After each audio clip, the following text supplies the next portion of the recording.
राधे राधे मेरे प्यारे भाइयों बहनों माताओं व बंधुओं, संस्कार की बातें चैनल में आपका स्वागत है। बंधुओं, आज मैं आपको सुना रही हूँ पूर्णिमा के दिन सुनी जाने वाली कथा। बंधुओं, जो मनुष्य भी पूर्णिमा के दिन सुनी जाने वाली इस कथा को सुनते हैं, उनके सभी मनोरथ शीघ्र पूरे हो जाते हैं। बंधुओं, पूर्ण विश्वास, सच्ची निष्ठा को मन में बनाए रखिए। बंधुओं, यदि आपने हमारे YouTube चैनल संस्कार की बातें अब तक सब्सक्राइब नहीं किया तो जरूर करें और बेल आइकन दबाना ना भूलें, ताकि आपको हमारी आने वाली सभी वीडियोस की जानकारी सबसे पहले हो सके। बंधुओं, कथा को पूरी सुनने के बाद कमेंट बॉक्स में जय शिव शंकर भोलेनाथ जरूर लिखें। बोलो शिव शंकर भोलेनाथ की जय हो। किसी नगर में चंद्रहास नाम का एक राजा था। उसकी पत्नी का नाम कृतिका था और वही नगर में एक ब्राह्मण और ब्राह्मणी रहते थे। उनके यहाँ धन धान्य की कोई कमी नहीं थी, पर उनके कोई संतान नहीं थी। इस वजह से वे बहुत दुखी थे। एक समय एक तपस्वी उस नगरी में आया। वह तपस्वी उस ब्राह्मण के घर को छोड़कर सभी घरों से लेकर भोजन करता, पर वह रूपवती से भिक्षा नहीं लेता था। एक दिन जब तपस्वी ने किसी अन्य घर से भिक्षा ली और गंगा के किनारे जाकर प्रेम पूर्वक खाने लगा, तब धनेश्वर ने तपस्वी के सभी कार्यों को करते देखा और अपनी भिक्षा के अनादर को देखकर धनेश्वर तपस्वी से जाकर बोले, आप सभी घरों की भिक्षा लेते हैं, पर मेरे घर से भिक्षा क्यों नहीं लेते?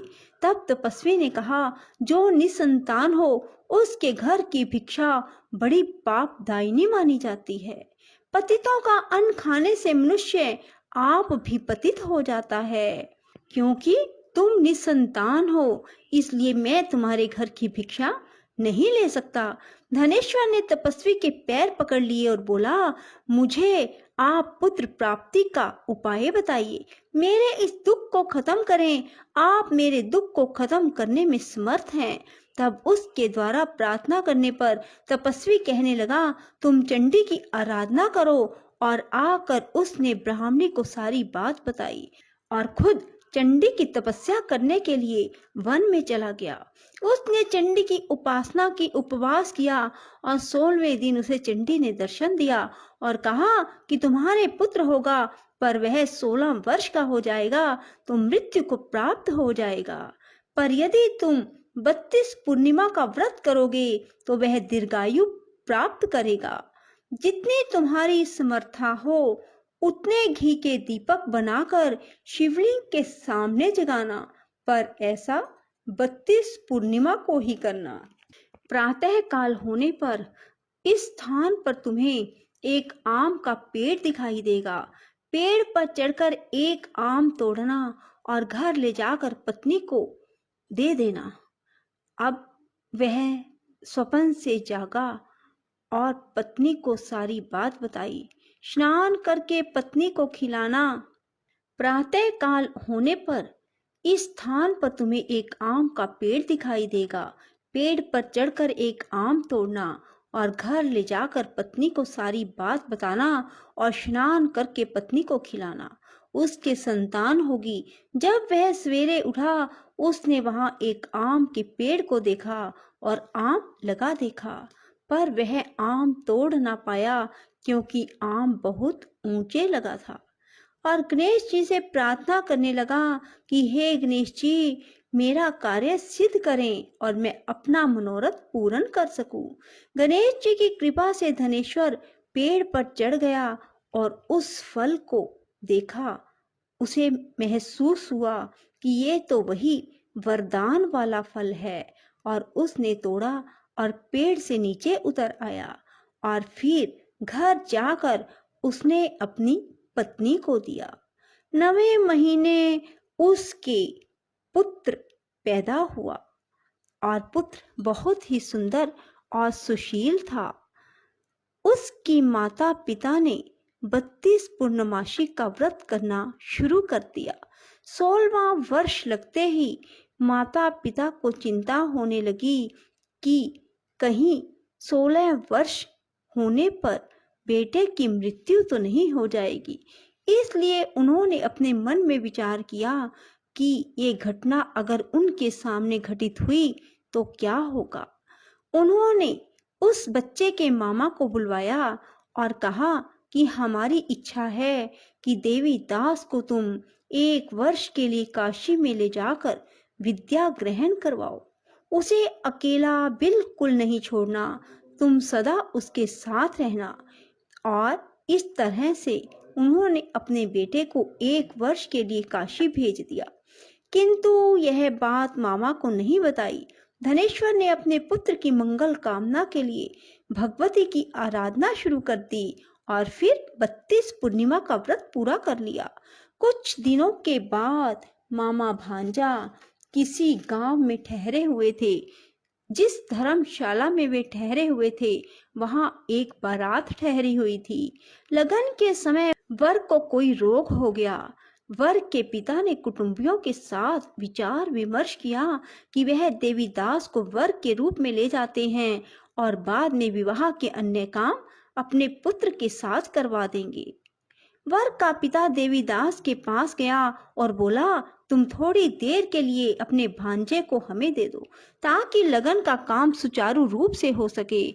उसके मामा बोले, वर को जो मिले वो हमें देना, मेरा भांजा वर बन जाएगा। और वे मान गए और देवीदास को वर बनने के लिए भेज दिया। विवाह कार्य विधि पूर्वक संपन्न हो गया। पत्नी के साथ भोजन ना किया और पत्नी ने देखा कि उसकी पति की आंखों में आंसू है। वह बोली, आप उदास क्यों हैं? लड़के ने सारी बात बताई। उस कन्या ने कहा, ऐसा कैसे हो सकता है? अग्नि के सामने मैंने आपको पति बनाया है। देवीदास ने कहा, ऐसा मत कहिए, मेरी आयु बहुत छोटी है, मेरी मृत्यु के बाद तुम्हारा क्या होगा? पत्नी बोली, जो होगा सो देखा जाएगा। दोनों ने साथ में भोजन किया और सो गए।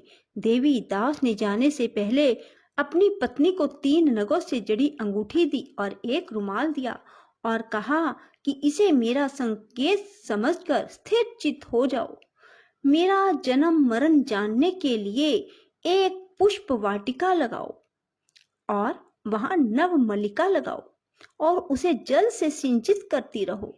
जिस दिन ये सूख जाए समझ लेना मेरे प्राणों का अंत हो गया, अर्थात मेरे प्राण निकल गए।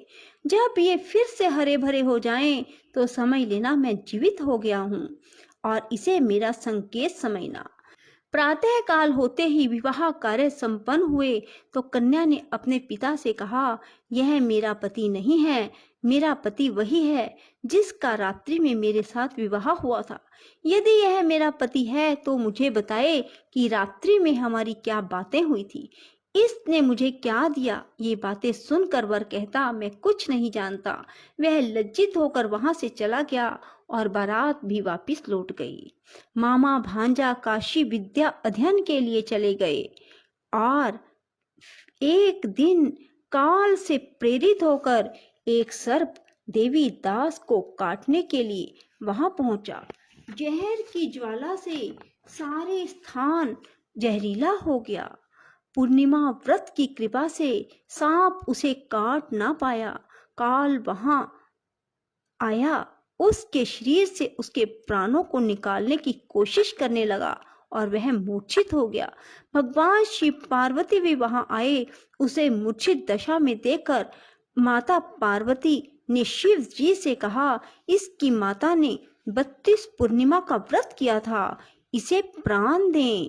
भक्त वत्सल भगवान ने उसे प्राण दान दिए। व्रत के प्रभाव से काल को भी पीछे हटना पड़ा। उसकी स्त्री उसकी प्रतीक्षा करती थी। उसने देखा कि पुष्प वाटिका में कुछ भी ना रहा और साथ ही देखा कि सब हरा भरा हो गया। ऐसा देखकर मैं बहुत हर्षित हुई और अपने पिता से बोली, पिताजी मेरे पति ठीक हैं, उन्हें ढूंढिए। उधर मामा भांजा भी 16वां वर्ष पूरा होने पर काशी से वापस चल पड़े और कन्या के घर पहुंच गए। कन्या ने अपने वर को पहचान लिया। धनेश्वर 32 पूर्णिमाओं के व्रत करने से पुत्रवान हो गया और जो भी स्त्री इस व्रत को करती हैं वह कभी विधवा नहीं होती, सौभाग्यवती रहती है। यह व्रत पुत्र पौत्रों को देने वाला और सभी मनोकामनाओं को पूर्ण करने वाला है। भगवान शिव की कृपा से 32 व्रत करने वालों की हर इच्छा पूरी हो जाती है। बोलो शिव शंकर भोलेनाथ की जय। राधे राधे, जय श्री कृष्णा। बंधुओं, यदि आपको हमारी वीडियो पसंद आए तो इसे लाइक करें और शेयर भी जरूर करें। धन्यवाद।